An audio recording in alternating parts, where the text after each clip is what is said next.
give a sense of her voice and what she was like. So this particular chapter is called, This Is Not the Chesa Grishuna. This is a story of my mother's that sometimes made people laugh so hard they fell out of their dinner chairs.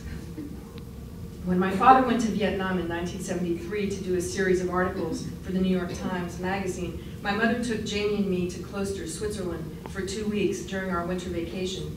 She booked 2 rooms in a quaint, if not quite elegant, bed and breakfast chalet at the edge of town.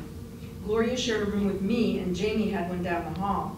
The hotel had 2 entrances, one on the ground floor, right off the main street, and one around the corner and up a flight of stairs that led into the second floor. Never one for details, my mother counted the floors to our room and never looked at the door number. One night, after having gone out partying with her very good friend Irwin Shaw and his entourage at the Chesa Grishuna, Irwin's favorite hangout, an old-style, more elegant, and more expensive hotel in the center of town, she came back to our hotel very, very late and very drunk. She went in by the second floor entrance. She counted 2 flights, slipped into the unlocked room, dropped her mink coat, her boots, her après-ski wear, her bra, her panties on the floor, and got into bed, totally bare-ass naked. I was a light sleeper.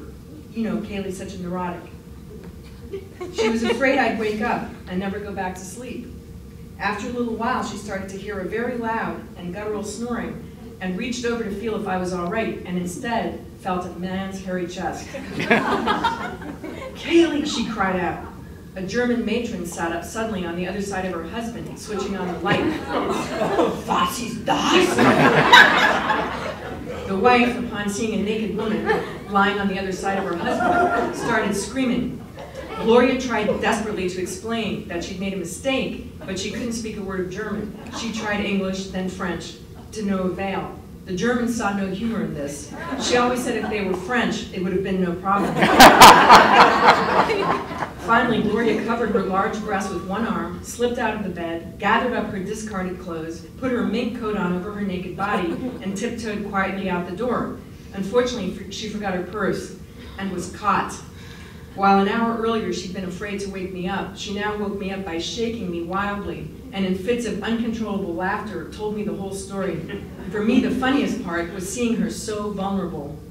The next morning, the big-boned Schweizerdeutsch hotelier said to Gloria in a thick accent, "Madame, these things may happen at other hotels, but not at mine. We have no such behavior here. This is not the Chesa Grishuna."